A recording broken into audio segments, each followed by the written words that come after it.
In a world where electricity powers our every moment, from the first light switch flicked in the morning to the last text sent before bed, there exists a community that thrives without it.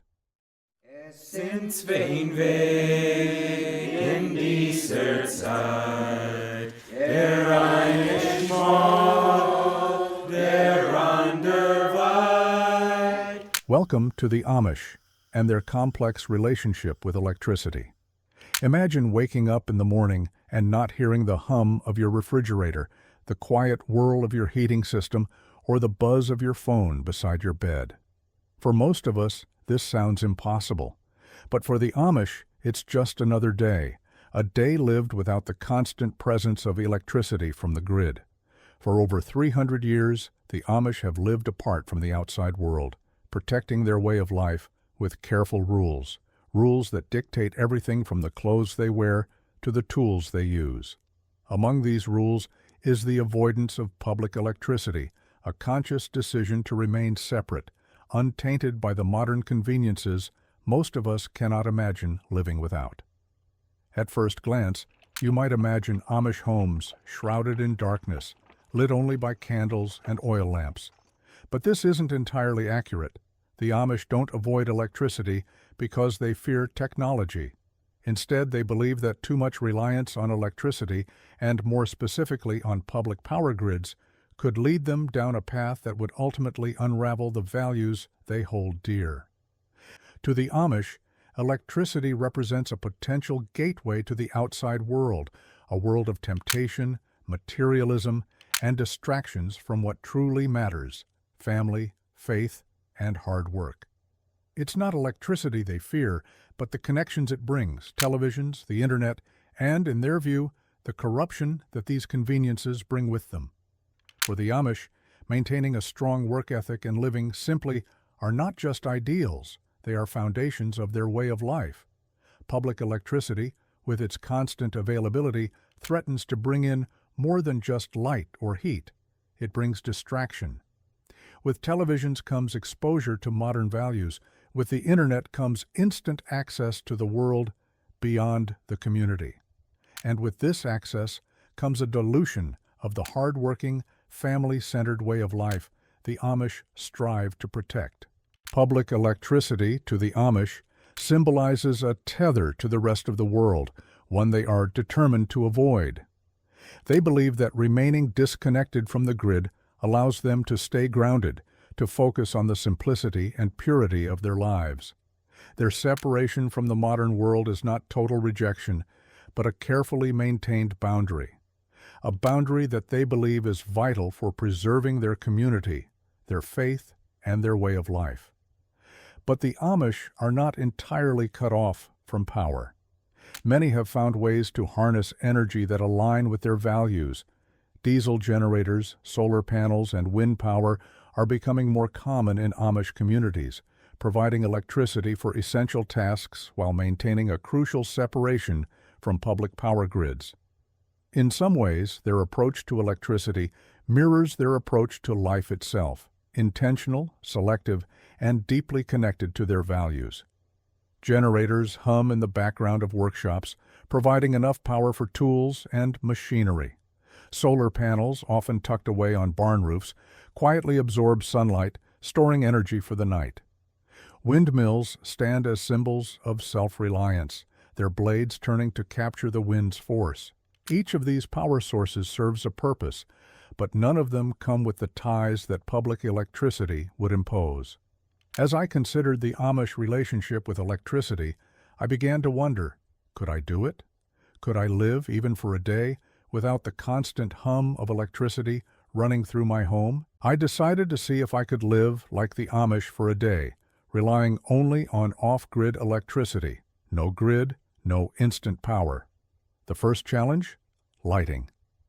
At sundown, I had only gas lamps and solar power, and both required a lot more thought than simply flipping a switch. Every action required preparation. The lamps needed oil. The solar lights needed charging. As night fell, I felt the weight of each choice, each action. The convenience I was so used to was gone.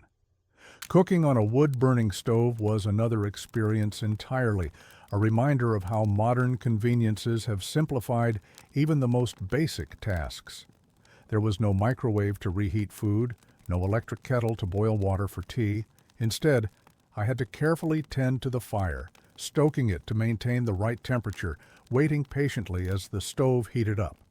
It was slower, yes, but in that slowness there was something surprisingly satisfying. Laundry was a true test. The old hand-cranked machine needed muscle to get through just a small load of clothes. The process was long and laborious, nothing like the easy toss into a washing machine and press of a button. Each piece of clothing had to be wrung out by hand and hung on a line to dry in the sun. Every task took longer, but in that slowness there was something peaceful. It was as if time had slowed down, and in the absence of distractions, I found myself more connected to the work. The Amish approach to electricity reflects their larger philosophy. Use only what is necessary and only in a way that preserves the core of their culture. In the home, the reliance on natural elements, sunlight for warmth, wind for power, and wood for heat, keeps them grounded in their values of hard work and self-sufficiency. Heating in Amish homes is often provided by wood stoves that double as cooking stations. In the winter months, these stoves become the heartbeat of the home, providing warmth and meals. Hot water for showers and cleaning is often heated over the same fire. For the Amish, these tasks are not inconveniences, but rituals, ways to connect with the land and their way of life. Cooking on a wood stove was, admittedly, an adventure. It took longer, but there was something comforting about the constant low crackle of the fire. It reminded me that slowing down is a gift we rarely give ourselves in the modern world. The stove was always on, always warm, ready to heat a cup of coffee or brew some tea. There was no rush, just the steady rhythm of the day. The evening was lit by a single lamp, and in the silence, I realized something important.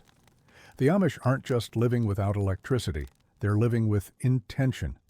Each action, whether it's heating water for tea or hanging laundry to dry, becomes meaningful in the absence of the distractions that fill our modern lives.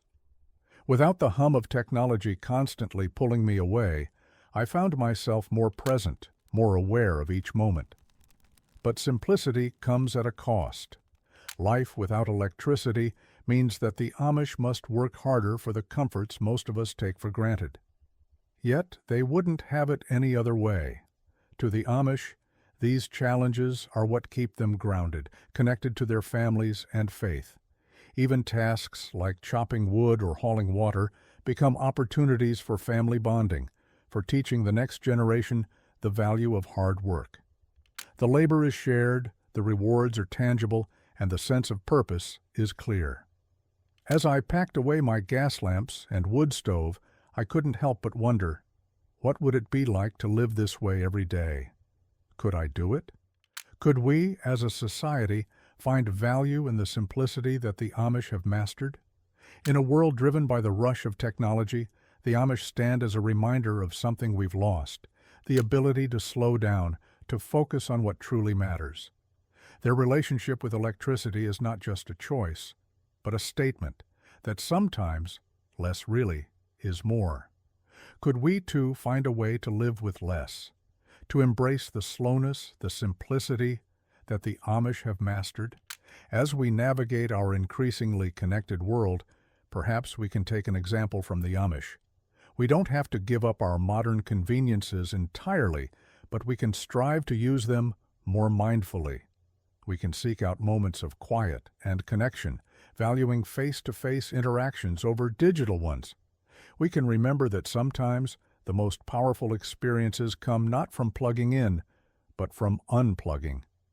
In the soft glow of a gas lamp or the warmth of a wood-burning stove, we might just find a different kind of light, one that illuminates not just our homes, but our hearts and minds as well.